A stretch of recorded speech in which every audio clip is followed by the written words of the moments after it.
I'm Philip Daniels. I'm Joe Cardozo. I'm Larry Bisagni. And this is The Perspective. And this is The Perspective. Welcome to The Perspective.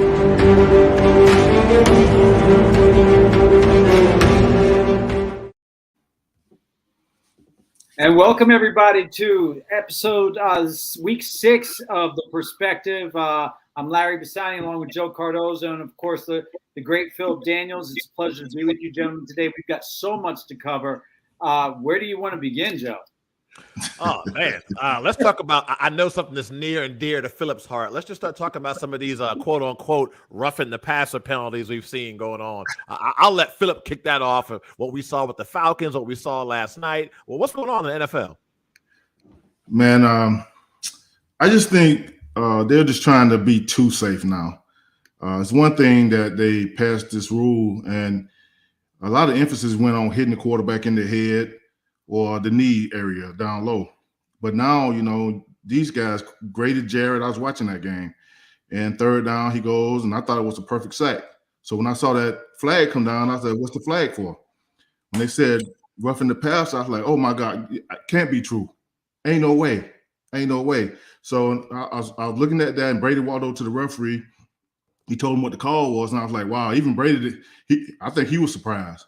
Because he just Brady actually became a runner. He was running away from him at the last second. And Brady grabbed him by the waist, full speed, spin him around, threw him down. That's all I saw. There should have been no flag on that play. And then you look at Chris Jones the other night, and in that very same game, there was another tackle on the quarterback by Kansas City. Not Kansas City, but by Las Vegas. Raiders. Yeah, there's a sack by Vegas. That was no call at all. You know what I'm saying? Same situation, same kind of throw him around, spin him around, get him on the ground.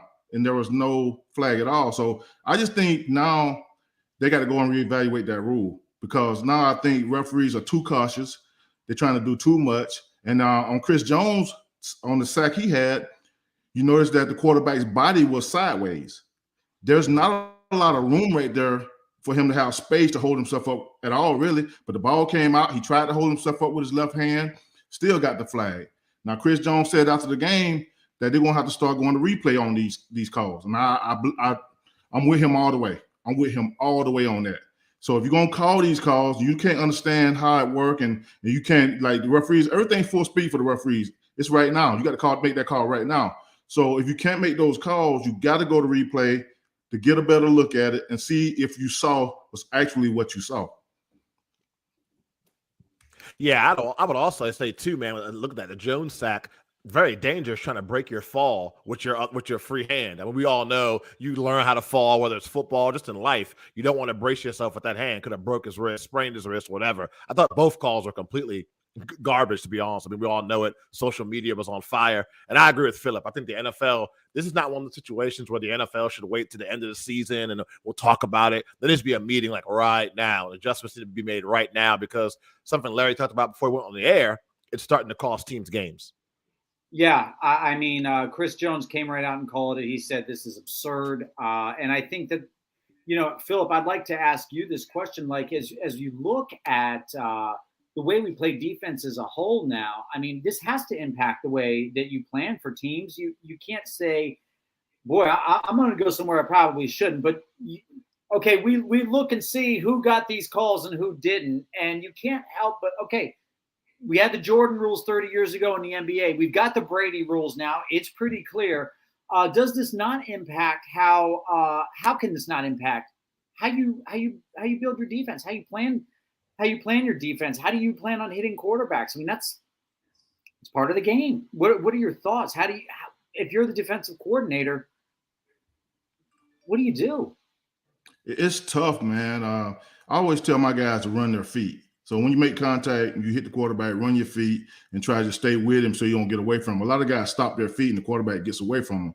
So after they passed this rule, you notice, like, over the years after this rule got passed, there was a lot of sacks missed because guys are going in there cautious and can't go full speed because they're worrying about how they're going to fall on top of the quarterback. And in this case, with both of these guys, you know what I'm saying, they did it the right way. I think that when that ball came out for Chris Jones, you know, he had the ball in his hand. Like, like Joe was saying, I mean, you bracing yourself with your left hand. And I remember when they first implemented this rule, there was a defensive lineman from Miami. He actually tore his knee up because he was trying to do something different to avoid falling on top of the quarterback. So I think it's tough, man, for defenders to go out there and do their job.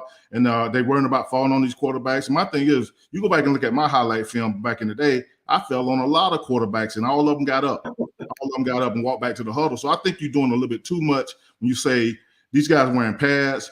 You know, they're tough. They work out all off season. And even though guys are trying to keep their body weight off of them, unless you pick the quarterback up and you put a little oomph into it, you put an extra body into it going to the ground, those are the ones that you got to eliminate. And when I see guys falling on guys these days and they throwing these flags, I'm like, man, could have kept that flag in your pocket. It wasn't much of a hit. And even several quarterbacks have come out and said that they're not hurting us by falling on top of us. So they got to reevaluate that rule, look at it, and make sure that they get that right, man. Because both of those were third downs yesterday. Yeah. Both third downs. Cost guys game. Atlanta had a chance to go win that game. Okay. Yep. And then Kansas City, same thing. It could have cost them the game. So you got to reevaluate that and make sure going forward that the referees get that right. And don't put too much on these referees' plate because they trying hard out there. It's tough being referees. It's really tough. I told y'all I did a clinic before, and it was tough making calls. So don't put too much on their plate. Take a little bit off of their plate, and then kind of just simplify the call for them. Phil, I'd like to get your perspective on this. Should referees be accountable to the media after the game? They're making the calls. They should be allowed to talk to the media. I think they should express what's going on with the media. I think the NFL protect them a lot of ways, not letting them talk. And then the next day they come out and say that they made a mistake. They shouldn't have called that. It was a bad call, blah, blah, blah. Well, I think if they let the referees be accountable and say it right away, then people and just own up to it, man. We all make mistakes. We human. They human. It's like I say, it's a tough job. But at the same time, I think they should be allowed to come out after the game and speak with the media. Maybe the head ref. The head ref should come out at least and say to the media. Yeah, I mean, I'm going to change gears a little bit. I remember, was it Joe, you're a big baseball fan. Was it Armando Galarraga that had the perfect game that was the bottom, like 2 outs, bottom of the ninth? Oh, yeah. I remember that. Bad call about the ump, and he lost his perfect game. Yeah. And I mean, so, it isn't just history, but I mean, it's also like if you're missing calls and it's egregious, I mean, it really does impact the outcome of the games. And I mean, I think the last thing the NFL wants is some sort of scandal like what the NBA went through with Tim Donaghy a few years ago. And, I think he took a lot of bullets for a lot of other people, but that's another subject. And I do think that if you're going to make some of these calls, they need to be held accountable to the local media, the national media. How could you call this in this situation? And I mean, Phil, you and I have had many discussions off air where there's probably a penalty on virtually every play. Yeah, but sure. You're changing the outcomes of games when you're doing this.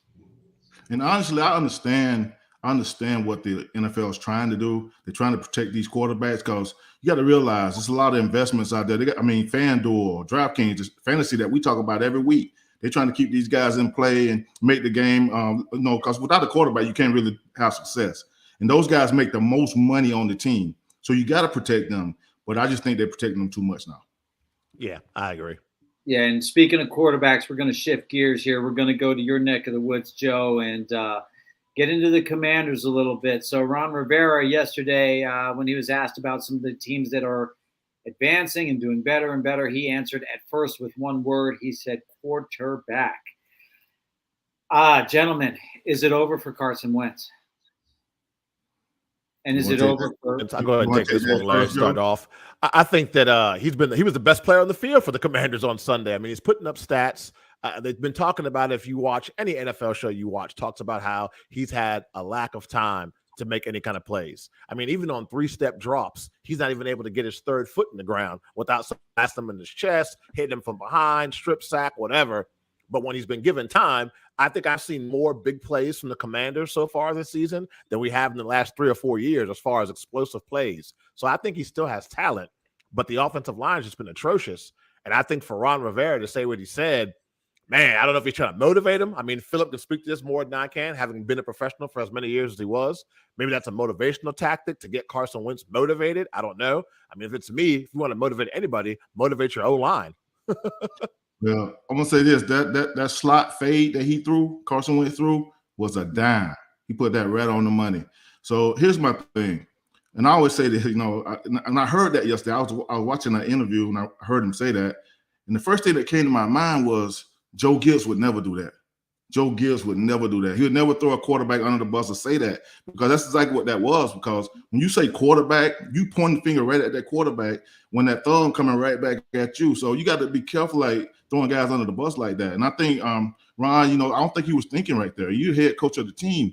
You don't just throw the quarterback out there like that, and knowing that he's the guy that got to touch the ball every play. He's the most important player on the team. And now you got to figure it out. Now you don't get on his bad side, and things ain't gonna work out. You can lose the locker room, you can lose the player. You know what I'm saying? I don't think he's lost the locker room yet, but he definitely may lose Carson Wentz if you don't go talk to him and clear that up. Because yes, he was right in what he was saying, but you don't say it as a head coach. Yes, quarterback is the main thing. Everybody build around the quarterback. The quarterback is the reason you win or lose. Everybody know that, but don't say it as a head coach. You hit on something, Philip. It's interesting because Joe Gibbs has a track record of being almost brutally honest with his players, but he always did so behind closed doors.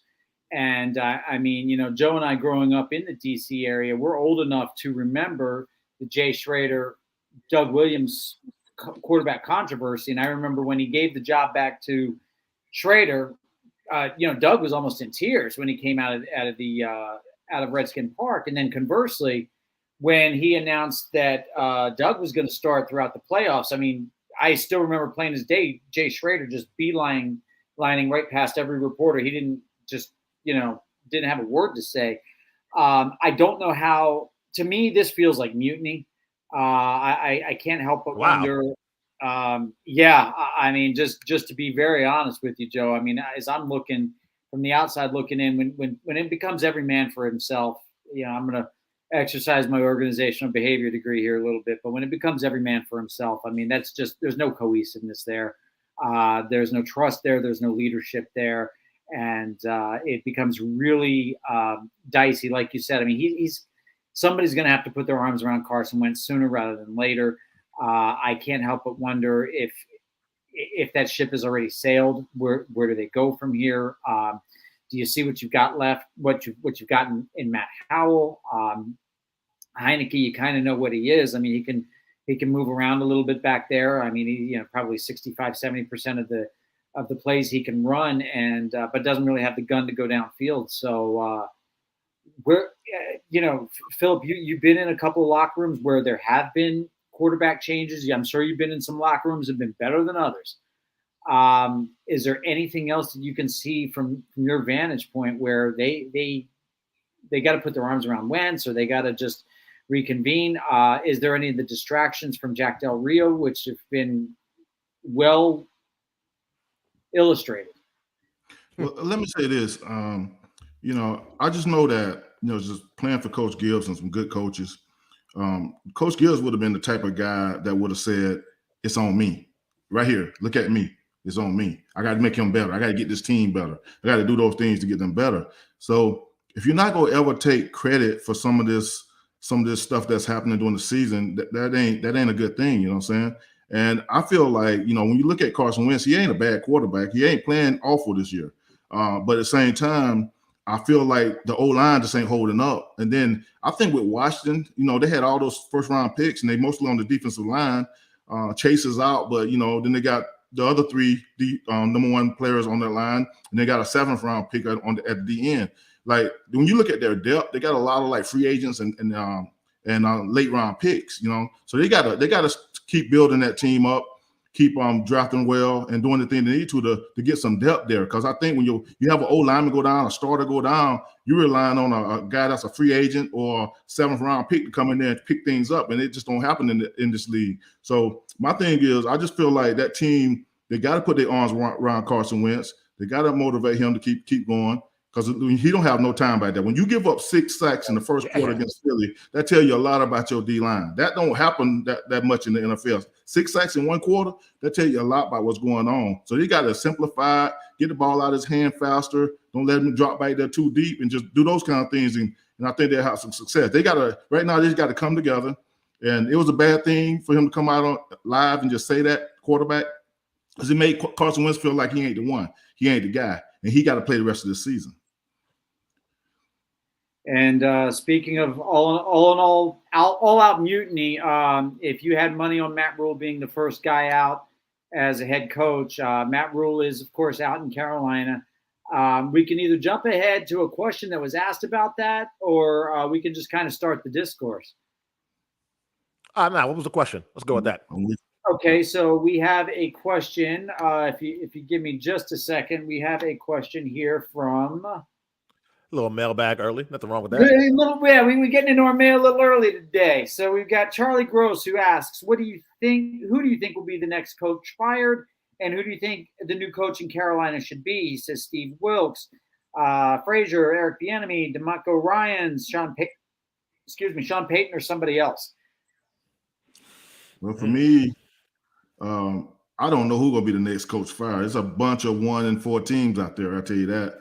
It could be anybody, you know. I mean, you just look up the teams that's not winning, you know. And I mean, Arizona. Name the 1-4 teams. Just pick one. It could be anybody. The league, NFL stand not for long when you ain't winning. You know, it's all about winning. And the thing about the coaching style, like Wilks is taking over, and I hope Wilks do a good job, man. He's a good dude. I hope we go in there and do a really good job. But to answer that question, any of them would work for me, you know. So any of them could be good and come in there and do a good job. So I'm with all those guys, you know. I mean, they just need a new direction. But if Wilks finish the season strong, make him the head coach. Yeah. I'm willing. Oh, go ahead, Joe. No, I was going to say Wilks got a raw deal in Arizona. I mean, if you remember, he had that one season. Yeah, it was a really bad season, but he got fired right after 1 year. We've seen coaches with a lot less experience than Wilks have really bad seasons and still be allowed to come back for a second, sometimes third season. He didn't get that opportunity. So I hope he grabs the brass ring and runs with it. It just seems to me like with Matt Rule, things never seemed right in Carolina. It was always something off. He was a hot commodity in college. They grabbed him. Their owner is not afraid to open up his wallet. I mean, obviously we see him paying some guy $40 million to walk away and never come back to the office again. Let you know how disappointed he was and what he was seeing from Rule. So I think if I'm Carolina, I want to see Wilks get a good opportunity to be the head coach. If it doesn't work out for him, I think they should go somewhere with the offensive mind. Because, I mean, the big thing they're missing in Carolina is quarterback. So if you're going to draft, you have to draft the quarterback in this draft. Go with the offensive mind. We keep saying. Yeah, my take is in regard to Steve Wilks. I mean, I think it's pretty safe to say Josh Rosen has been a bust. So I'm willing to give him a mulligan for having been saddled with a quarterback that's just not up to snuff. So I don't know what Steve Wilks can or can't do. I mean, I think that he's a bright guy from what I've seen a couple of interviews with him. Who will the next guy be? I mean, I think to kind of lean into what you were saying, Joe, as well as Philip. I mean, the question becomes: this is becoming an offensive league. I think at some point when you see what Byron Leftwich has been able to do down in Tampa in the face of all of the public scrutiny that Tom Brady is under right now, I think he's got a masterful command of that offense. And, of course, you want to give a lot of credit. Look, Tom Brady, he is who he is. But it goes without saying that he is who he is. But, I mean, Byron Leftwich has also been able to keep that thing on track. I would be shocked if he isn't a head coach next year. Maybe Carolina is the fit for him. Maybe he goes a little further north and he goes back home to Washington. I heard very early on that Seattle might move, if they move off of Pete Carroll, that they may look in that direction. So, but let's also see what Steve Wilks can do. I mean, he's got it's his show for the next 12, 13 weeks. And, I think if they can finish with a somewhat respectable level, a somewhat respectable record, maybe it becomes his job. Yeah, sometimes let Sam Darnold play. Yeah, sometimes new scenery, a new guy head coach can spark a team, And let's hope that Wilt spark this team and do his thing. Like you say, he did get a raw deal in Arizona. So let's see what happens. You know what I'm saying? Let's see if he come in here and change some things. They need to get that run game going. I mean, you got one of the best backs in the league. Get that going. See what the Giants doing with their guy. Do the same thing with that guy. Get that run game going. Make it easier for the quarterback. Don't put all the pressure on the quarterback to make plays and make all those decisions. Just hand it off and let him go to work. Oh, for sure. Well, and speaking of going to work, we got to go pay some bills. So we're going to be back here around the turn. We're going to ask Philip a couple more questions about the state of the league right now, and discuss a little bit more about what's happening with some of these new with the way that games are now being called. You're listening to The Perspective right here on Nuts and Bolts Sports.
Don't you love that music from that commercial?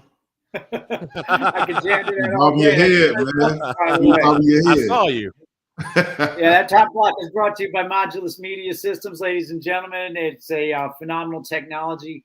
5 different types of media in a server that is available into your home theater and also happens to be my employer. So if you have any questions, feel free to reach out to me. Again, the website was on there, www.getmodulus.com. We're going to shift gears to the subject. We're going to circle back around to something we talked about. And Philip, I want to ask you, what happens to a locker room when there is a change at the top in the middle of the season? You know, it can either go good, real good, or it can go really bad.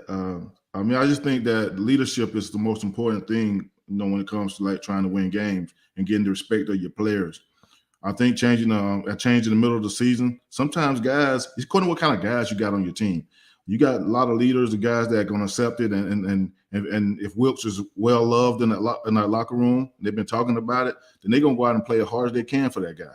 So I think they will. I think they will, because Wilkes is a kind of coach that he's going to put the players first. He's going to do the right things for the players, and they're going to respond and come out and play well for them. So it can go either way, but I'm thinking that it's according to how they come back and how they change things. You want to go and figure out, you know, just sometimes it's all about just finding your identity on offense and defense. What kind of team do you want to be? You want to be a run team, throw it when you need to, or you want to be, you know, a passing team, but you're putting a lot of pressure on your quarterback when you do that. So, but I think it can be good, man, changing in the middle of the season, especially when you're 1-4 and you've been losing for all the other years too. Ain't like you had a winning year yet. So they probably welcome this change and want to see what Wilkes can do. Yeah, I think back to Marty Schottenheimer taking over the Browns in the mid-'80s. And, I mean, that's probably the one success story I can think of immediately where a guy walked in and took over, cleaned, righted the ship. And, I mean, he had the Browns, obviously, in the AFC Championship a couple of years in a row there against the Broncos. Joe, please, would love to get your take on that as well. I mean, what do you think this means? We've seen this. We saw this with Norv Turner here in D.C. We also saw with Jay Gruden a few years back.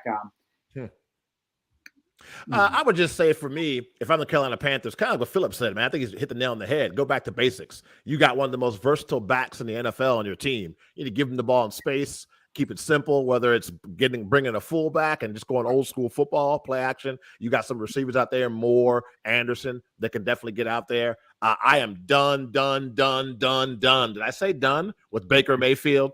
You can't tell me change of scenery. He'll be a different quarterback. I'm done. Let Sam Darnold get in there, see what he can do. If he can't do it, find somebody else. But I'm done with Baker Mayfield. I think if I'm Carolina, use Christian McCaffrey as much as you can. Play action pass to those receivers and just go back to basics. Yeah. The defense is not that bad in Carolina. Yeah. You know? Yeah, it really is. They play pretty good on defense. So if they can get that offense fixed, I think they can turn it around. Yeah, I've seen a couple of pushes, and I think people are being sentimental to have Luke Kuechly come in and coach that team. I mean, you got to cut your teeth. He's 5 to 10 years away from being close to being a head coach. You got to start off. Philip, you and I have had this conversation offline, and here as well. I mean, you got to start off doing QC work, grunt work, whatever that looks like. Maybe move on to becoming a position coach, and then ultimately taking on one side of the ball, but it'll be interesting to see. I think Steve Wilks, I'm willing to give him a mulligan in terms of what happened in Arizona. I mean, it was just, he was not set up to succeed there. And I'm inclined to go with what your position is as well, Joe. Baker Mayfield, I think there's something to be said for a level of when you were playing that position. And, Phil, I mean, let me ask you this. You've been in many, many locker rooms. You have to be a certain level of mature to be an NFL quarterback. I mean, you can look right away and you can say, Johnny Manziel, that's not going to work. Baker Mayfield, that's not going to work. A couple other people, Jamarcus Russell. I mean, I knew the stories. A little shout out to Colonial Donuts over in Oakland. I know where he was stopping every morning. So, in a nutshell, there's a certain level of maturity that comes with playing that position. And if Baker isn't the guy, do you think it's too late for Sam Darnold to recapture that locker room? Oh no, it's not too late. Sometimes a quarterback sitting on the sidelines watching the game, he figures some things out. It might have helped him being on the sideline watching the game. So when he get back in there, he'll know how to do some things a little bit better. And there's been a lot of success stories where a guy loses his starting job, then he comes back in and have a bunch of success. I mean, look at Tannehill in Tennessee. He was a guy kind of like that. Everybody gave up on him and went to Tennessee. Now he's a game manager, but he's winning games. My thing is, it's never too late. You just got to figure out who you want to go with and what kind of offense you're going to run. Right now, I think Carolina with that, you got a beast in the backfield. Just give him the ball and run it and get some positive yards and then throw it when you need to. Don't put all that pressure on them. But I think if they go back, switch quarterbacks and go back, they'll be fine. Donald can get them through the season. You know what I'm saying? If you ain't happy with the guy you got, then go to the next one. That's what this league all about. You cannot win in the NFL if you don't have a quarterback that's solid back there. Whether he's a game manager or he's a stud back there, you got to have a quarterback to win in the NFL. So I'm pretty sure this offseason they'll figure it out. Maybe they'll go and draft one or go out and get one. But right now they got to go with what they got. If it's Sam Darnold, be behind him. And if you want to stay with the quarterback that you got, be behind him. Just go with it, and make it work. Yeah, we're going to change gears here a little bit as well.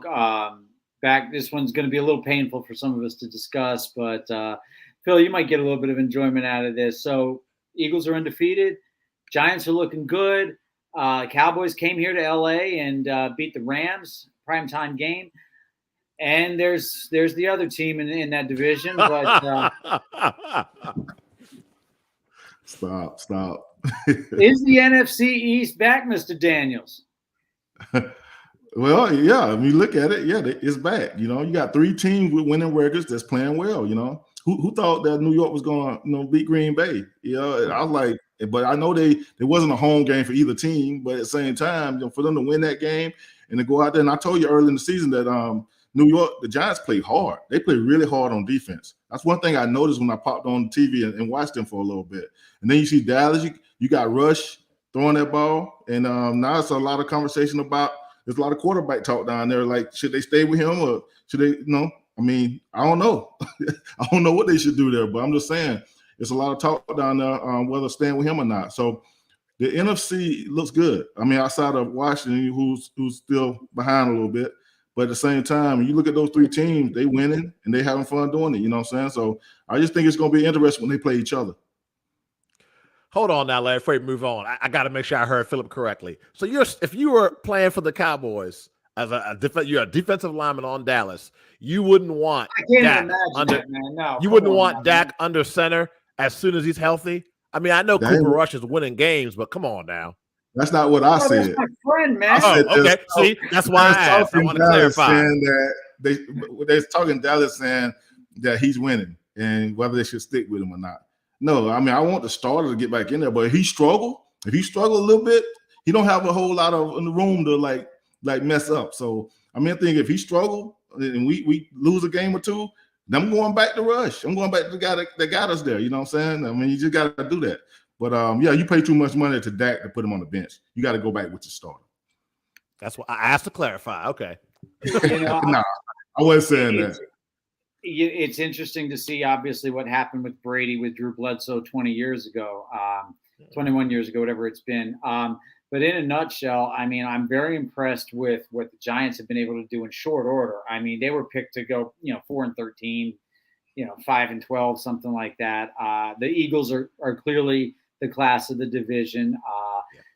Dallas, I do think they've got a real. They may have an interesting situation, as you just alluded to. I mean, what does happen if they go on a little bit of a roll and Dak comes back?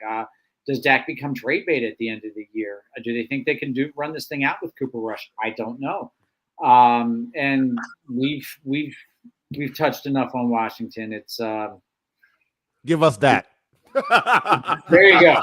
So, Phil, I want to swing back around. That would never happen. Take them.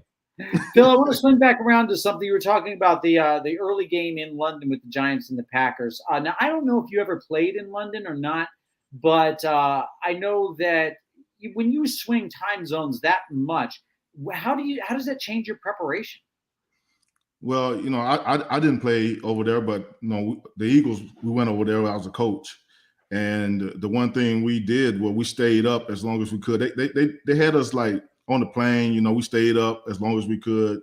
They kind of get our sleep patterns changed up for being over there for those 3 days or whatever. But it was tough, man. It's a long flight, really long flight. You cramped up on the plane for all that time. Then you get off the plane, it's morning, and we go straight. We went from off the plane to the hotel straight to practice. So that's what we did. Wow. So they kind of kept our sleep patterns and everything. They tried to change them a little bit, help out with that. But at the same time, it was rough, man. It's hard to go over there and then, like I say, according to how those teams did it, who knows how Green Bay did things. Who knows how the other team, Giants did things. So if they did it the right way, it's probably the difference in the game, really. It could have been one of those things where Green Bay was just jet lagged, tired, and they didn't do it the right way. Who knows? So I just think that you got to really plan to go over there and have your players ready to go play, because it's tough. I remember the first day we got over there, we were at the practice, it was raining. So, this is one of those things we had to get ready for a lot of stuff. Yeah, I'm curious because I know there's been a lot of talk now. There's always been talk about moving a team to London or playing games there. And the question to me becomes not only taxes, but also when you start talking about getting passports for family members in addition to just teammates, but in just players on the team, when you start talking about getting passports for 8, 9, 10 people in your extended family, and there's no nice way to say this. Some people are just not going to be able to travel out of the country, do what you want with that. It presents a lot of roadblocks, but then also you have a hard enough time attracting free agents to a city like Green Bay, Detroit, other cities, whether it's just because of being a small city or a lack of a winning culture. How would you attract a free agent to play in London, Philip? Well, I'm thinking about myself here. Would I want to go play in London? No, I wouldn't. It's a country that I don't know much about, and I'm gonna go over there and play. And I'm away from my family. A lot of my family is over in the States. I got to travel all that distance to get back and forth to play a game. I know there's been talk about maybe putting a team in another country and have them fly over here and stay, like play 2 or 3 games, then go back, then have 3 teams go to them. But it's a lot, man. I just don't think it's going to happen. I just think they're going to keep it like it is. Fly to London, maybe fly to another country and play, maybe have a game in Germany or somewhere. I mean, they're going to have to figure it out, but it's not going to be – I don't think we're going to ever have a franchise in another country. I just don't think it's going to happen. Even though it sounds good, the money sound good, but I don't think it's ever going to happen. It's just too much on the players, man. And then the only time you're going to get good players, you're going to have to draft well. You're going to have to draft well because free agents ain't going to want to come to you. They will go somewhere else rather than go over to London to another country. It just ain't going to work. Yeah, I'll tell you, I think Toronto is probably the closest you could come to making that work just because of the proximity to the United States. There's a lot of similar in terms of the culture. Toronto has a wonderful nightlife, and I don't think would have a problem attracting free agents in that regard. But there again, I mean, hey, I'm just saying, I know you got a son that plays down there, but should have an all-star game between Canada and the States. There you go. That'd be good. Who rules you gonna play though? That's right. Who rules? Their rules? Yeah. The oh, there you go. That'll be interesting. I like some of the CFL rules. Some of them. Bigger field for sure. And, but I don't. Some of the rules I just don't like, man. How do you get you miss a field goal and it goes into the stands? You get a point. You know what I'm saying? How you get a point for missing something? I'm like, come on, man. That don't make no sense, And then some of the other things, like they return every kick. Every kick got to be returned. Yeah. And if it's in the end zone, if you don't bring it out the end zone, that's a point. 3 downs. That's a point. Yep. So it's a lot of things I don't understand. Here's the other rule that need to be changed in Canada. This is a major rule right here because everybody talk about player safety, right? And I've been saying this for a while. So it's third down. They only second down in inches. They don't get 3 downs. So it's second down in inches. And they got to go for the first down. The offense got to go for the first down. The defense is a yard off the ball, and it's inches. All the quarterback got to do is get the ball and fall down. It's a first down. Yeah. But you got these guys up here banging on each other for that. They are a yard off the ball, banging on each other for no reason. It's an easy first down for the offense. Why not let the defensive guys get up on the ball for that one play? When it's inches, let them get up on the ball. If it's less than 1 yard, get up on the ball. I want to see that change because that's dangerous all the way around. I watched that. I was on the sidelines up there and I watched that. I said, man, that makes no sense. He can just get the ball and fall down. It's first down. That's a good point. I need to go and be on the rules committee. Yeah, I think you could justify maybe Toronto. Mexico City, I mean, they could potentially support a team. You could certainly play a game there once or twice a year. I just think that, again, going back to your point, Philip, I think just from a logistics perspective, thinking about things from your vantage point, you're married, you have children. What does that do? It's too many moving parts.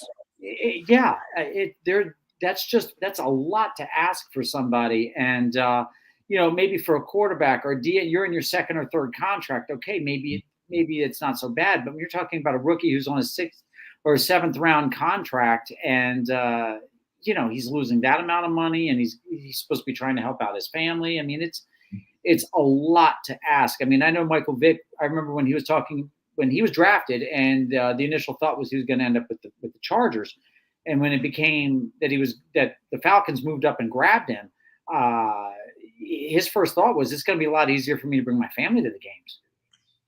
Here's the other thing too. Nobody talks about. When you fly over to London, right, and then somebody get hurt, seriously hurt, well, they can't fly back with the team. They got to stay over there until they check them out and make sure or have surgery over there, then come back over to the States. So that's the other thing I'm concerned about, because I think that just happened with someone. And you go over there, you get hurt, you break your leg, you got to have surgery over there. And when can you fly back? Because you can't fly early because you fear for blood clots and stuff like that. And I had a teammate from Georgia, Troy Starks, who had surgery, and he flew and he got a blood clot. He ended up dying. So there's a lot of issues with going over and playing in other countries, and I just think that's going to hinder that ever happening, because it's so much. I mean, I understand going over and playing a game and flying back, and just let it be that. Don't go there and get a team and just put them over there and let them stay there. It's just so much can go on, so much can happen. So I just think that it's better to just stay in the States and play close games. Yeah, there's so much, as you're digging deeper into this, Philip, I mean, I'm thinking about things as well. I never really thought through some like the medical issues, and obviously at some point people are going to get hurt. If you have a one-off game there, that's one thing. But yeah, if you're going to set up a team there, or Germany or Ireland or Italy or Germany or wherever, I mean, it becomes you're opening up a can of worms just in terms of logistics, let alone everything else with free agency and setting up staff there, et cetera, et cetera. Wow. So, well, we're going to go to break again, and when we come back, we're going to be talking about fantasy. A lot more to talk about, a lot more to cover here on The Perspective. You're listening to Nuts and Bolts Sports.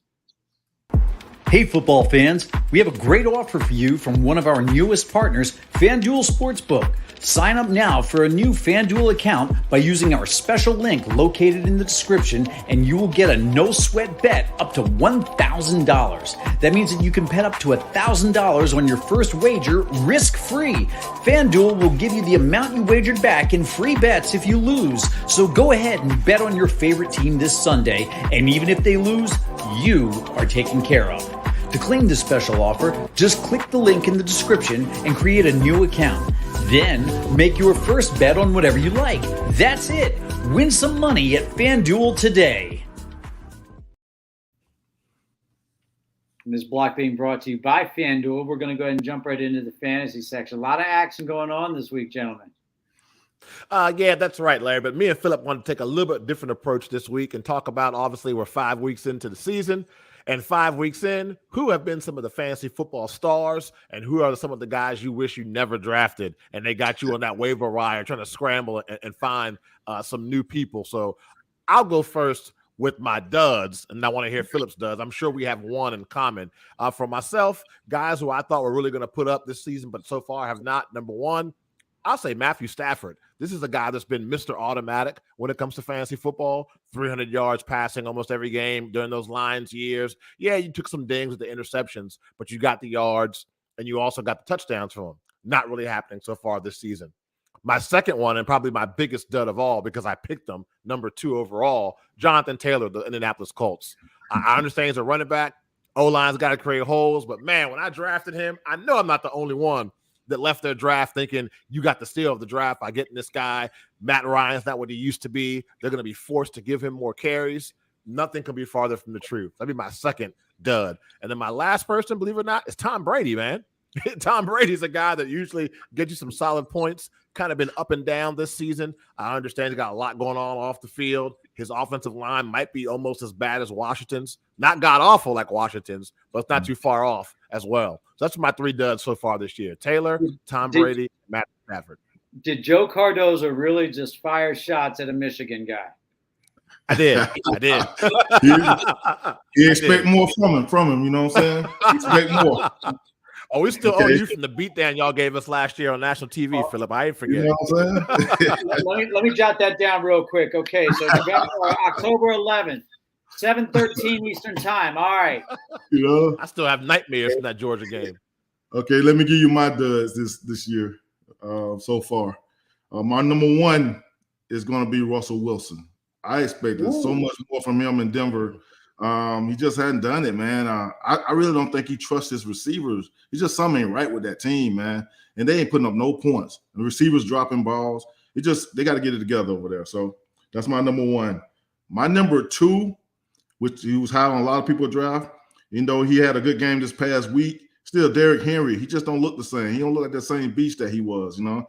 I mean, I think he's going to turn it up the rest of the season, though. So I really do feel that. So I think Joe, you took my Jonathan Allen one, so I just went with Derrick Henry. I figured you would, so I said they'll give him a different guy. So Derrick Henry, but he did have a good game against Washington this past week, so I think he'll turn it up from here on out. We'll see how the rest of the season go, but it is tough coming off an injury and expecting a lot from a guy like that.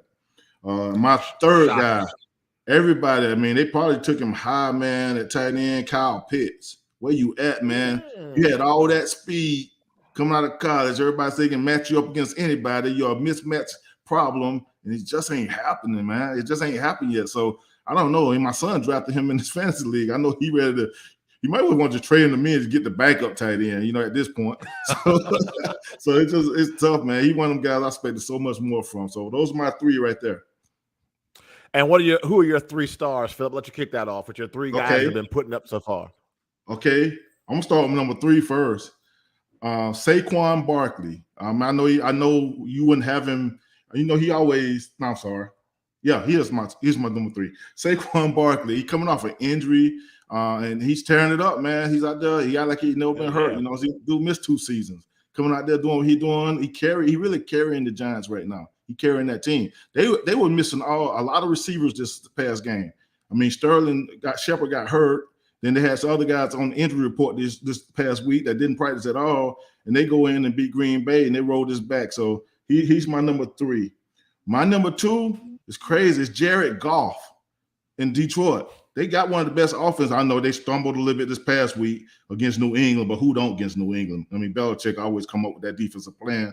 But at the same time, I mean, he's looked good this year, man. That offense been rolling. He's been throwing that thing around. I mean, I like the way he's been playing. They had one of the top offenses up until this past week. They may drop him down a little bit, but he has played well, and nobody expected that from him this year. So that's my number 2. Okay, and my number 1, drum roll, Geno Smith. Oh, for sure. Yeah. Wow. Geno Smith. My thing is, man, he came in there. Nobody expected nothing from this dude. He replaced Russell Wilson, who's struggling in Denver. But he as of I don't know about after this past week, but he had one of the best passing percentages out there as a quarterback, man. The guy's been playing really good. He's up there balling, you know what I'm saying? So I don't think nobody expected him to do what he's doing for Seattle, but he is my number 1, and he's my biggest surprise this year. I like it. Wow. Well, he had one of mine. I also too was gonna. I still got some backups though, because just like Philip, I knew you better have a couple names in the holster in case some of yours gets taken. Because seems to be the only weapon the Rams have. How can you not be satisfied with what you've been seeing from Cooper Kupp so far this season? I mean, it seems like every time Stafford goes back to pass, he's only going to him or he's going to Akers. So Cooper Kupp has definitely come through so far this season for fantasy owners. Even before last night's performance, how many of us have gotten wins because of Travis Kelce? How many of us have been down by 10 points, down by 12 points going into the night game or going into the Monday night game, and Travis has come through and given us the points we needed to get a W? I know I have. So I'll be my number 2 guy. And then my number 3 person is going to be Nick Chubb from the Browns, man. A solid running back, kind of giving us the numbers we thought we were going to get from Derrick Henry, like Philip mentioned. I had big expectations for King Henry, but I think Nick Chubb has been a solid fantasy football running back. Those are my 3 guys that have impressed me so far this season. I didn't even think about Jared Goff, which is a shame on my part, because you're right. The Lions offense, even though they lost, not putting up a single point before the New England game, that Lions offense has been super, super potent. So Jared Goff, yeah, shout out to him, who I thought also was supposed to be a bust, remember, when he left the Rams. See, Joe, you gave the best 3 players in fantasy football, not surprises, because I wasn't surprised by none of them names you just said. So you gave the best 3. I thought people would double team and triple team Cooper Kupp a little bit more. But Cooper Kupp was up for MVP last year. He can't be a surprise, right? Yeah, but at the same time, you know he's coming. You got to stop him and slow him down. Nobody has at all. He has no offense right now. I mean, he's the only guy on offense that's doing anything right now. That O-line is like struggling right now. The quarterback don't look the same. That's my boy Stafford don't look the same, even though he's a Georgia guy. Yeah.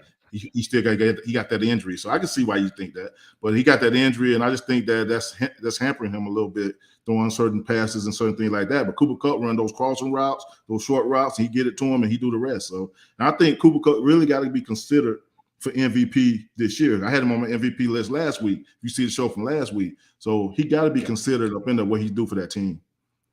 Somebody else, too, I'll sneak in as a surprise because I didn't really think about him being a very valuable fantasy player, is Jalen Hurts. I would say Jalen Hurts got to be in there for sure. He was not high on my quarterbacks to draft in fantasy. He's definitely proven he's worth it. Actually, he was one of my top guys, my top 2 to draft after I looked at the fantasy stuff last year. And the thing is he scrambled, the scrambling yards and stuff he do with his feet. That's what I was owning, but I didn't get him. I couldn't get him. So I ended up getting some other guys. So I got Josh and Herbert, so I'm good. I think so. Yeah, I see why you say him because if you look at last season and him playing and accuracy problems and stuff like that, and then you look at him this year, he fixed all that stuff. He's one of the best quarterbacks out there now, and he should be, like I said, he was both our number one for MVP at the end of the season. Well, yeah. So I just think that he's doing a really good job for that team, and he's the reason they're winning. And like I said, if they keep winning, he keep playing like he playing, yes, definitely he'll be MVP at the end of the season. And they got some tough games coming up. They got Dallas and the Giants on the schedule. They got to play them twice, both of them. So we'll see how it goes, man. And I hope the best for him. I hope he go get that thing, and we'll see. Yeah, I mean, fantasy football, you know how the league is won and lost that waiver wire. It's getting good players in the waiver wire, and then unfortunately for most people's leagues, you got that one or two people that are just in the league for fun or don't play a lot that you might be able to sneak a trade in, which is super unfair on them. They have no idea what they're doing. Oh, I'll trade you. I'll give you Josh Herbert for Kyle Pitts. No problem. They have no idea what they're doing at all. But if you got a league of veterans that know how to play the game, it's all about that waiver wire. I don't know about you, Philip, but I will spend at least half my day looking at the stats. If I see a name I don't recognize, whose team is he on? Whose team is he on? Can I put a claim in for him? Is he a free agent? I'm trying to grab that person up to kind of stack up my roster. Yeah, I lost Penny. I lost Penny from Seattle this week. So if Kenneth Walker is out there, guys. Kenneth Walker, go get him. He's a rookie, but he's going to be the guy that take his place. So go get him running back because it's thin out there now, man. Fantasy get this late in the season, getting toward the middle. I mean, it get real thin. It's about 6 weeks in, it get real thin. Yeah. There ain't many guys out there that you can pick from, especially in a big league, 14-team league. It's tough, you know what I'm saying?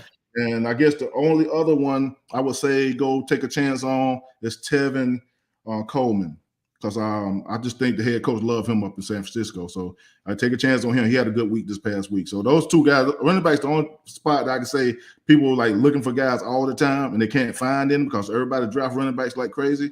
But those are the only two guys I can say go get. They had a good week. Yeah, and to your point about the Kyle Pitts, he's so much of a disappointment in fantasy so far this season. I totally forgot about him until you said his name. Like when you said his name, I was like, oh yeah, that's how much a non-factor he's been so far this year, unfortunately. Hopefully he can turn around and can get things right down there in Atlanta. Hey, I think my son took him real high, man. It was like, I want to say he might have took him in the first round. It was like, I was like, what? I just knew that wasn't going to be good, man. I was like, no, man. But I said, you know what? We'll see what he do. We'll see what he do. And so far, he ain't done anything. So hopefully he can turn this season around, man. I pull for all these guys to do well out there. But right now, not so good. Not so good. Yeah, we'll have to see. Well, you're watching The Perspective brought to you by Nuts and Bolts Sports. Take a real quick commercial break. When we come back, it's time to open up that mailbag. In 2006, we founded Yeti Coolers with a simple mission: build the cooler we use every day if it existed. One that was built for the serious outdoor enthusiasts rather than for mass discount retailers. One that could take the abuse we knew we'd put it through, out in the field and on the water. One that simply wouldn't break. We decided early on that production innovation would come from necessity and first-hand experience, not from market research and data analysis. Today, Yeti products perform when it matters most. Whether that be an excursion into the remote Alaskan wilderness, chasing redfish on the Gulf Coast, or just getting together with friends in the backyard, we make gear that helps you stay out longer, travel farther, and live harder. # built for the wild. Welcome back, everybody. And it's the time where we go ahead and grab the mailbag. We start answering tweets. We start answering emails and texts. We answered one a little bit earlier, so I'm going to start off with Keith here. And Keith wants to know, should the Packers be concerned about losing to the New York Giants in London? Hey, you know how Aaron Rodgers is, man. He one of them guys. He gonna bring out the relax, and then he gonna go on the street. So he one of them type of guys. So I can't count them out, man. They got a good coaching staff. They just got young weapons at receiver. You know, they got to get them going, and a couple of receivers missed some time. So you just got to get everybody on the same page. And like I say, New York's a good team. I mean, they winning, you know what I'm saying? They're a tough team. Let's say like that. They're a tough team to play. And plus, when you don't have home field advantage there, even though you was the home team, it's just a little bit different when you're over there. So I'm not going to give up on Aaron Rodgers. They can beat you at any time. You know, he can get going at any time. And that year that he said relax, that's probably what we got to do right now, relax and just see what happens. Yeah. Go ahead. Oh, go ahead, Larry. No, go ahead, Larry. I still think it's the Packers division to lose. Certainly, it looks like Minnesota's closed the gap to some degree. Kirk Cousins had a really nice game, and I have been long critical of him, but he had a very nice game this past week. I think I want to say hit the first 17 passes, if I remember correctly. Detroit is slowly but surely trying to put it together. Chicago's a mess. I still think the Packers are going to be playing into January. Has that Super Bowl window closed? I don't know. But Aaron Rodgers always gives you a chance. Clearly, he misses Devontae Adams, and we saw what happened with Devontae the other night. It's pretty clear he misses Green Bay as well.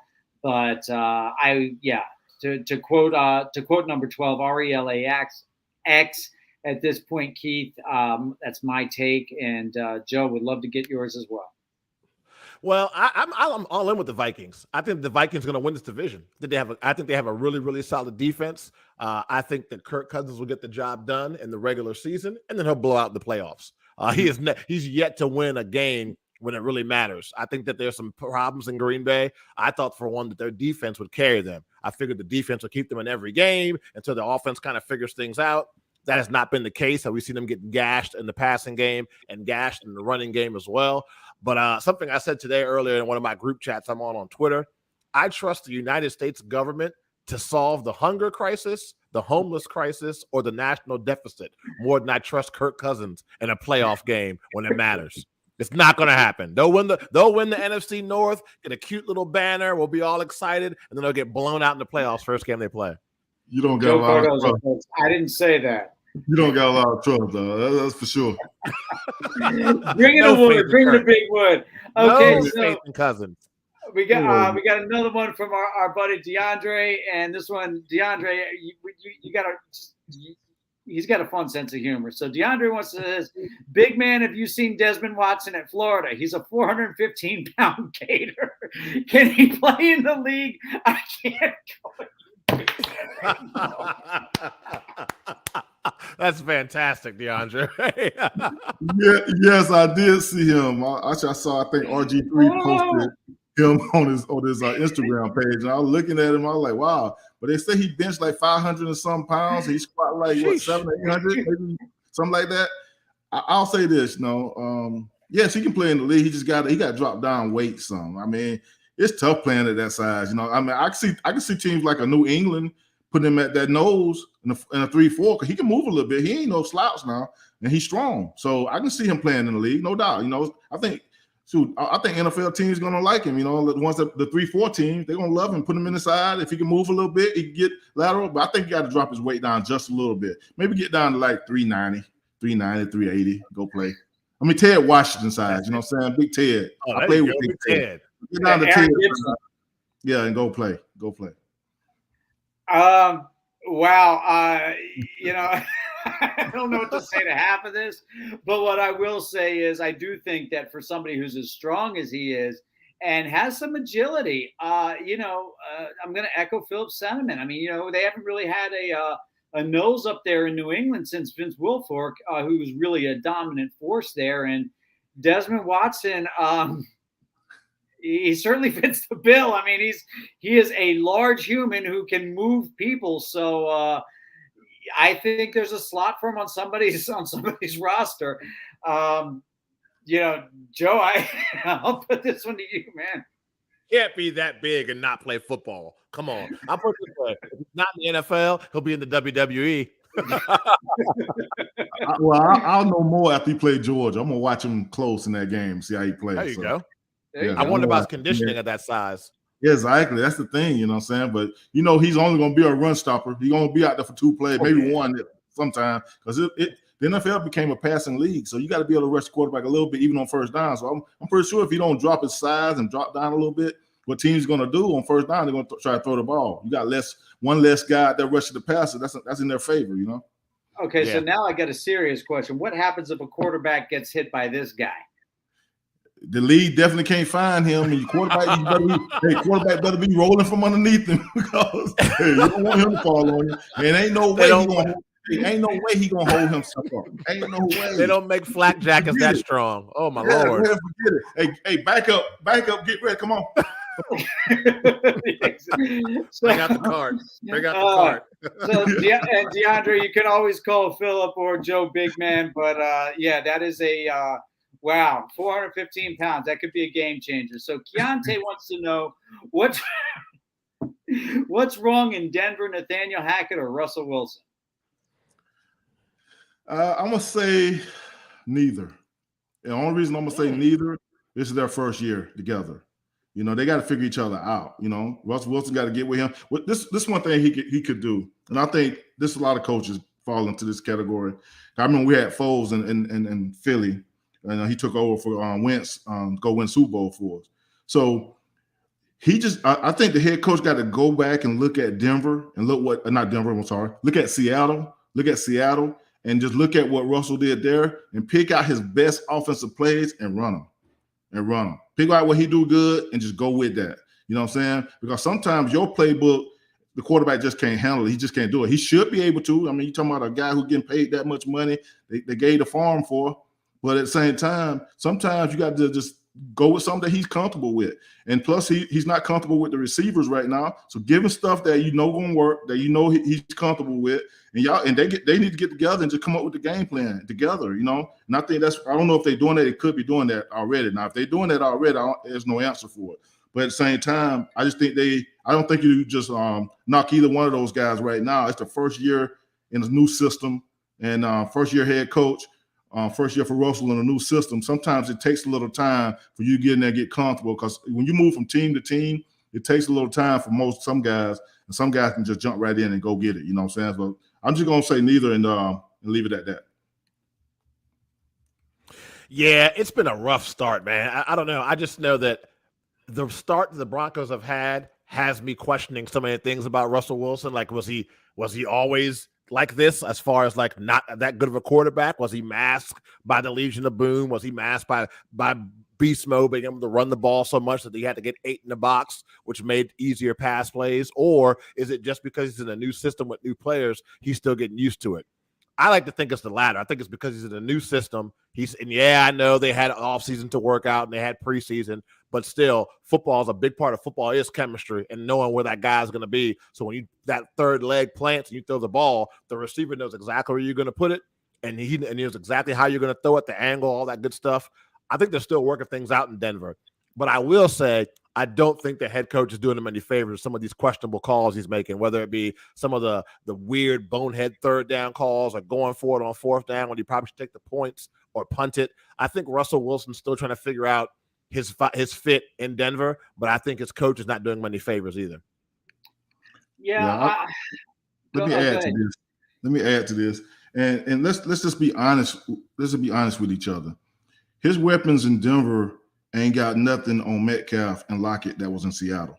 I mean, it's a step down no matter how you look at it. You know what I'm saying? So now he got to get used to those guys. He ain't played with those guys. You got to get used to them. And they say, he had a whole off season, whatever. But it's different when you go on off season and practicing against your own team, and now you got other people on the other side trying to take your head off. It's a little different. So I just give them some time to see how it go. Hopefully they can turn it around. And one thing I know, if Russell is like me, you know what I'm saying, if people start talking about you, just go out and prove them wrong. And that's probably what he's going to end up doing. So I think he'll come with it at the end of the season. Well, hopefully he will, and then we'll see what happens. Yeah, my initial take is Russell's obviously one of the smartest quarterbacks out there. And the question to me always becomes about his hand. Now, apparently there's some issue with his lat. But when he's right, I mean, he throws one of the most beautiful deep balls maybe that the game has ever seen. I do think there's something to be said for developing that timing with a guy like Jerry Jeudy as opposed to playing with somebody like DK where that chemistry had been established, as well as, maybe there were some situations where it's just different. Both environments are outside, but I mean, now playing in an elevated altitude, I mean, does that impact Phil, this is probably a question for you. Does that impact the way that you throw the ball? Does that impact the way that you catch the ball? There are so many things that go into playing in Denver in general. What are your thoughts?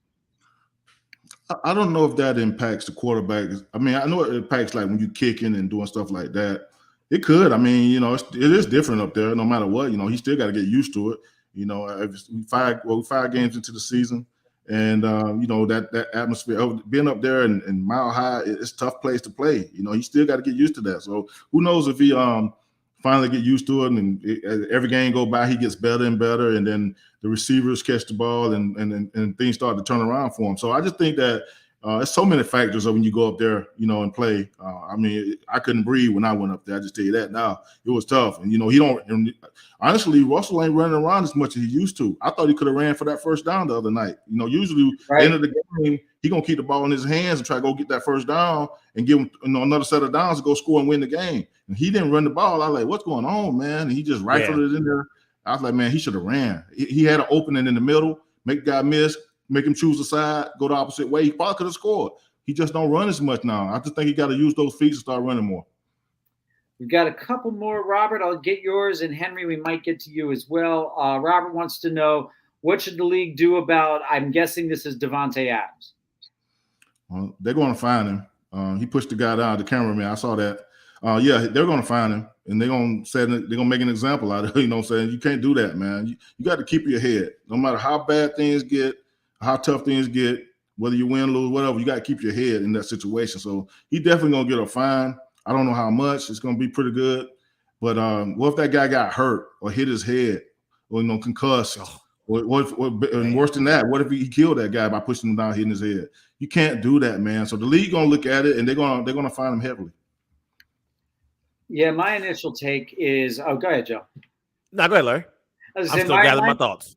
Okay. My initial take is I think they'll probably factor Davante's always had a very good reputation. He's an ambassador of the game. I think that they'll probably factor that into the equation. I mean, I'm going to switch sports here for just a second, but we all infamously remember when Dennis Rodman kicked a cameraman in a very sensitive region. And he was suspended, I want to say 10 games or whatever it was. And he got a 6-figure fine, if I remember correctly. But there again, Dennis Rodman had a reputation that preceded him. And I can't defend what Davante did. I mean, it was wrong. A guy's doing his job. He's there to film and get shots of players coming on and off the field and that kind of thing. And, he lost his cool. He lost his composure. We all have bad moments. I wouldn't want to be judged at my worst. And again, I think all in all, I mean, Davante is not, we're not talking about somebody, we talked about Johnny Manziel earlier. We talked about Ryan Leaf earlier, a couple other guys. We're not talking about somebody that has a reputation like that, where this is week in and week out, Antonio Brown, that kind of thing. So I think all of that comes into play. Joe. Well, my question always has been, when the game is over, why isn't there some kind of like roped off area for the players to just pass by without having to deal with that? I mean, football is a high intensity, it's all about adrenaline. I mean, imagine like any kind of game. Like think about, I don't know, a game that comes to mind. I just saw a commercial for it. Think about that Buffalo Bills, Kansas City Chiefs game last year. You're the Bills, chance to win the Super Bowl. You lose in overtime. You're pissed. The whole year, your lifelong dream of going to the Super Bowl just ended. And you're just trying to get to the locker room, decompress, and get the hell out of there. And you got cameras flashing, people bumping into you. I think for the safety of the people that are doing their job as far as content creators, which I am one of them, and the safety of the players, you got to rope that off some kind of way so that the players can just get to and from the locker room without any issues at all. I'm not excusing Davante Adams' behavior at all, but that's a game that Vegas probably thought multiple times they could win. They end up losing the game. Tensions are high. He's heated. Does that excuse him for knocking a guy over? No, because like Philip said, there's a potential for a lot of serious injury to happen to that person. But at the same time, hey, back up, man. Give me some space. Let me decompress what just happened. Sure. Before we move on, we got to show some love for Travis Kelce, man. 4 touchdowns in that game. He balled out, man. He got to be, he is the best tight end in the game right now. Andrews second. I agree with that. So, you got to give him some love, man. I didn't want to go forward without giving him some love. He played a hell of a game last night, man. So, shout out to him. Good job. Mom's birthday, too, so good job. I mean, and gentlemen, you got time for one more? Or? Yeah. Okay, so Henry wants to know, are the Jags finding their way? I'll let Philip take that first. I thought so until yesterday, until Sunday. I'm like, man, they let Houston, a winless team, come in and beat them. I go look at the stat sheet, and I'm thinking to myself, well, that's a first-year coaching staff too, and the first time they had that team, they learned some things too. And I think that you just gotta. I mean, they turn the ball over way too much, and also you got to find out which one of those backs is your bell cow. I looked at the stats, and each one of them carried it like 10 times, and I know that Houston's like one of the worst teams against the run. And I'm thinking to myself, one of these guys going to at least have 20 to 25 carries, and the other one going to have about 10, 12, 15, somewhere in there. And I'm looking at the stat sheet, and I'm like, wow, 10 and 10. I like, we got to get a bell cow. One of those, like ETN ran good. He had he had over 7 yards of carry in that game. And he was right. He got to ride with a hot hand, I guess. But both of those guys are studs. We just got to figure out which one is going to be the bell cow for which game and just go with that guy. Because a lot of times running backs need carries to get going. You know what I'm saying? They need a bunch of carries to feel their way through. And that's how Derrick Henry is. So we got to figure out which one of those guys is your bell cow and go with those guys, because they should have ran the ball a lot more on that team, and they've been so bad against the run. Yeah, I thought the same. I thought they were on their way, but after what I saw Sunday, I'm not so sure. I mean, still, like I've been saying every show we've done so far this year, I still like the effort. Jacksonville's still playing way better than they were, not just with the Urban Meyer gap year, as I call it, but even before that, since they're playing a lot better football. No doubt. My initial take is, I'm guessing that the way you're asking this question, Henry, is it seemed like they were finding their way. What happened on Sunday? They're certainly gap year nice. So the Jags took the Malia and Sasha Obama route. There you go. I think they're light years ahead of where they were last year. I don't know where they're going to end up picking. The AFC South, it's anybody's game there. I mean, I don't see anybody running away with it. Trevor Lawrence continues to improve. There's no reason why they can't be there at the end. Mello, we got one more question, and I think we're going to wrap it up after this. So Mello wants to know, could Brian Flores take Mike Tomlin's place?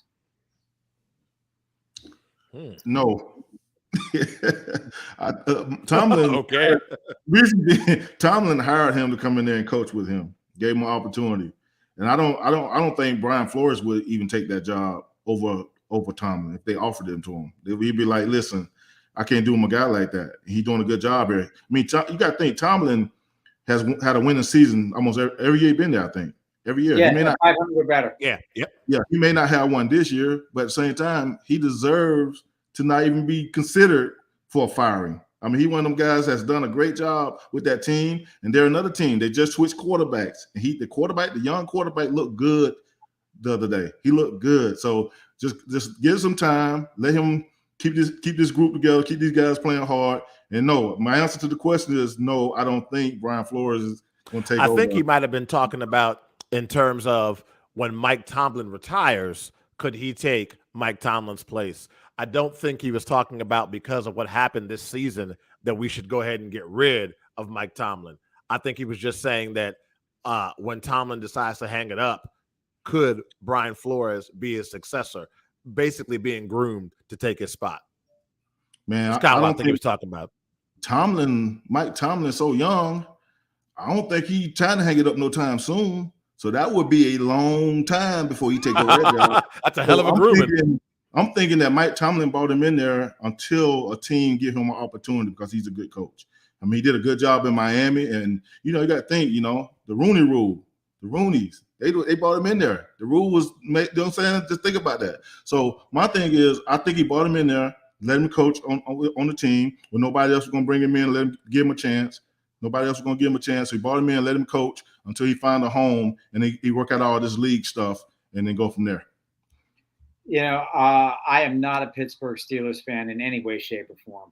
Let me make that very, very clear. I don't care for that organization.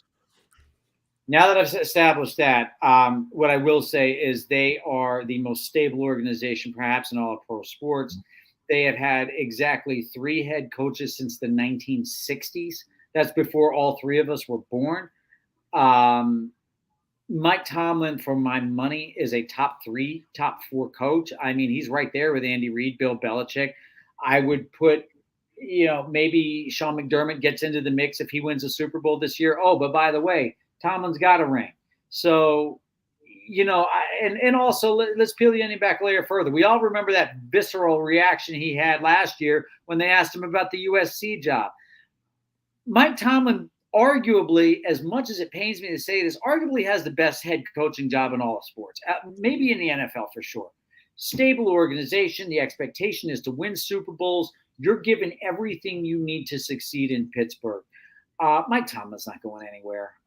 This is my offhand guess. Mike, he just turned 50, if I remember correctly. Mm-hmm. He's got another 15, 20 years. He could go to 70 easy.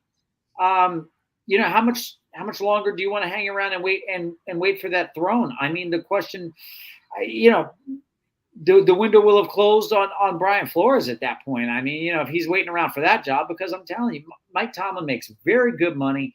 He wins year in and year out. No, Mike Tomlin's not going anywhere. No, yeah, I agree. I can see him. No, I can see Brian Flores being his D coordinator or something like that. Yeah. I can see that happening, but I don't think Brian's going to step on his toes and say, he won his job. I think he'll walk before he take his job, or if they even offered it, he'd be like, "Nah, I'm not going to do that." Yeah. No, I mean, I'd say defensive coordinator, and that can be his springboard to another head coaching opportunity. Because right now he's a linebackers coach for the Steelers. So you obviously go from linebackers coach to D coordinator. You get that Mike Tomlin seal of approval that, hey, he's a grade A coach, and then that opens up the opportunity to be a head coach again with a better organization than the Miami Dolphins.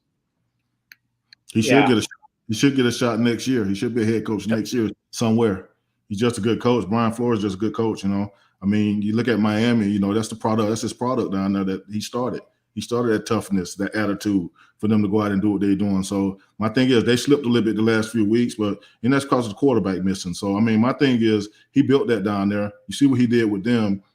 I think he should get another opportunity next season. And I don't think that he was responsible for the story leaking. That it's obvious that Flores wanted Justin Herbert. And but I don't think that he leaked that story, and I don't know that if the Dolphins chose to go in another direction. I mean, it looks like Mike McDaniel has done a pretty good job there. It's kind of hard to review what he has or hasn't been able to do because, again, Tua is out, and now it looks like Teddy Bridgewater is going to be out for a game or so. So. But Brian, in my very humble opinion, he does deserve another opportunity. There's going to be 6 or 7 jobs that are going to open up this season. The challenge that he's going to have is coming in as a defensive coordinator when the game is so predicated now on offense. I think it's going to end up being Byron Leftwich, and I would be shocked. I don't know how much longer Eric Bieniemy is going to have to wait for a job, but it's those guys I would expect to be off the board first. Yes, Eric Bieniemy. That's kind of crazy that he don't have one already. I mean, every year he got the number 1 offense in the league, but he can't get a job. I mean, I know a lot of people say, "Oh, Andy Reid's calling plays, blah, blah, blah." I don't care who calling plays. They both calling plays. You ask me, they both putting it together. So I just think he deserves an opportunity to be a head coach. And people got to stop looking at, like, when it comes to our color, blacks, start looking at their past so much. Guys change. He's changed. I've talked to him so many times. He's changed. He's a changed dude. He do things different now. And everybody want to make a big deal about him over there fussing on the sidelines with Pat and everything. But, man, let it go, man. This dude deserves an opportunity. All the coordinators that's been in Kansas City, they've gotten jobs right away. After 1 year, they're gone. I mean, think about all the guys that's been coordinators there, but they ain't been black guys, but they've been coordinators there. So we just got to stop going back in his past and talking about what he did back then and look at what he's doing now. And the bottom line is every year he has a top offense in the NFL.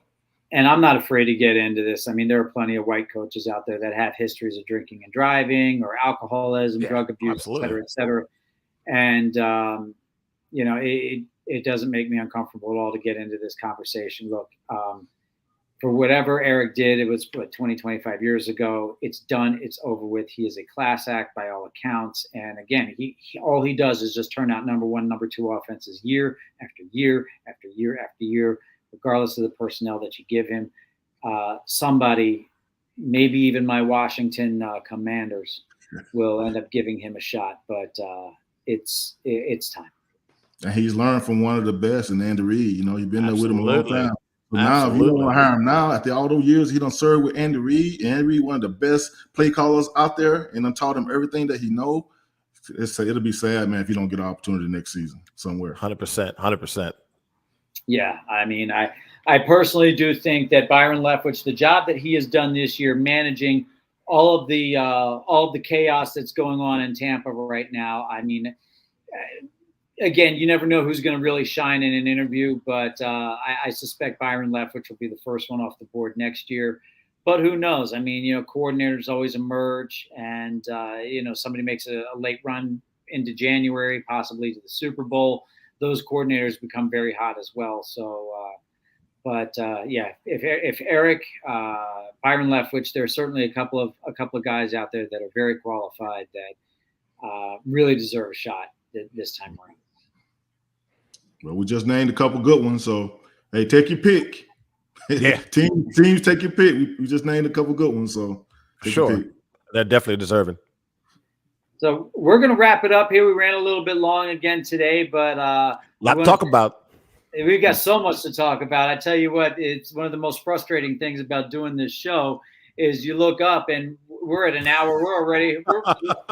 We got to wrap it up, but it's always great to catch up with you, gentlemen. This makes my day. The Perspective is brought to you by Modulus. We're one of one that has the ability to legally record streaming media. Also brought to you by FanDuel. Use the code, the Perspective MBS. Make sure you get online with us. Any parting words, gentlemen?